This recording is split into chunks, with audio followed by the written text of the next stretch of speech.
What's going on, guys? Boss Ron back with another episode of Patch Notes, and we have to take a look at this new development, or this new beacon of light, I should say, surrounding a potential revival of Marvel vs. Capcom 2 for new platforms and a new hero that we didn't know we'd need, Pokimane.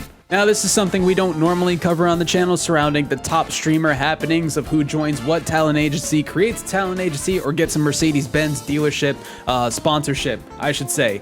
Of course, the drama we're more concerned with on Patch Notes is between our video game devs and their beloved, not so beloved relationship with their player base. So to sum up the current situation surrounding this video game and why it's important to people like me, as well as a lot of prominent members in the fighting game community and just, I believe, in general, Marvel vs. Capcom 2 was a culmination, or compilation I should say, of the work that Capcom was producing alongside with Marvel to bring us the fighting games of the 90s and I believe late 80s, if anything. Specifically games like Marvel Superheroes vs. Street Fighter, X-Men vs. Street Fighter, and of course the Marvel vs. Capcom 1 series.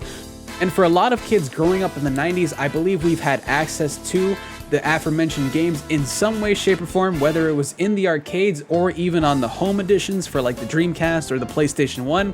Specifically, the first ever game I interacted with these was X-Men vs. Street Fighter. It was a copy on PlayStation 1 that existed that my cousins had brought babysitting me, and they were beating the shit out of each other, and I always wanted to play, but I was way too young to even do anything with it. But they introduced me into what comics were, what Marvel was from that aspect, and then even what Street Fighter was, essentially. Now, the news that took place, I believe it happened maybe like a week ago, but not even really news, more along the lines of a just glimmer of hope for what we could essentially see going into 2022.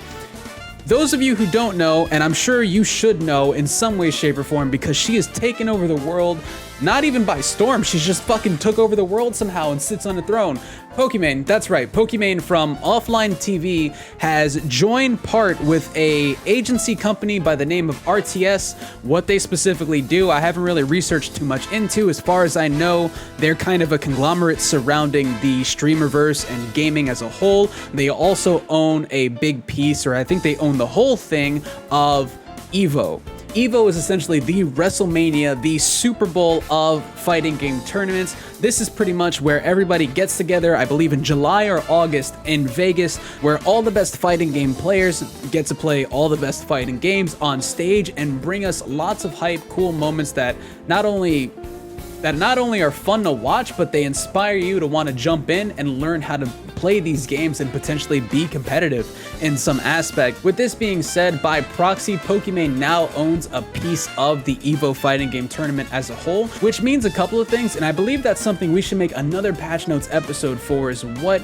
this could potentially do for EVO going forward, as well as the fighting game community as a whole being considered next to that esports bubble of games, which is usually just kind of rotates around the first-person shooters like your Valorants and your Call of Duties and your Apex Leagues and stuff like that.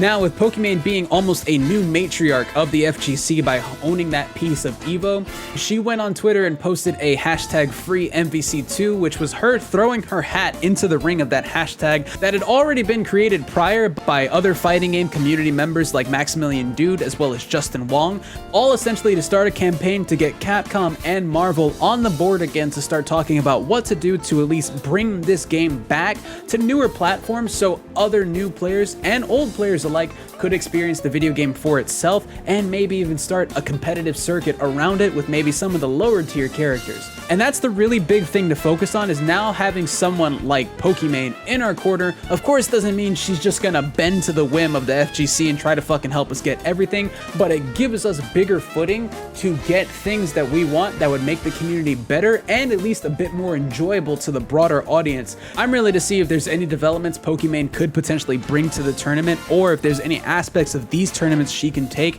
and kind of give them along to other esports tournaments to make them more interactable and enjoyable as well. And then on top of that, having someone like her at least being able to give the clout needed to a lot of these different campaigns surrounding the fighting game community, I believe will definitely get us in a better spot. Maybe not in a month's time, but when it comes to looking at 2022, we could probably see Marvel make a return in some way, shape, or form on the main stage, Marvel 2, or if anything, get the conversation going for a replacement to Marvel vs. Capcom Infinite.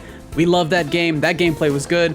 but that art style was trash, ladies and gentlemen. Of course, I definitely recommend you guys check out all of the Marvel vs. Capcom series. A lot of fun to have just playing on the couch with your friends. On top of that, playing online with other members. Of course, sometimes you run into the tryhards that are using the top tier teams. Other times you run into people like us who are just using different teams, just wanting to get fun and see what we can do with the characters as well. So always, if there's any update with Marvel vs. Capcom, we'll definitely make sure we are also joining in on that conversation to cover those pieces of news. And then outside of that, guys, as always with patch notes, it's not just Marvel vs. Capcom. It might be any game that's related to you that you care about as well. So make sure you like this video. Make sure you subscribe to our channel too. You might just see the game you care about here featured on our YouTube channel over here at the arcade. So I'm curious as to what you guys think surrounding Marvel vs. Capcom 2. Is it a fighting game that you knew existed? Were you ever introduced to any of those older Capcom fighting games back in the day? Of course, comment and let me know which one was your first video game and what do you think this means for the future going forward. And as always, guys, my name is Final Boss Ron, taking you for a ride. I'll see you in the next one.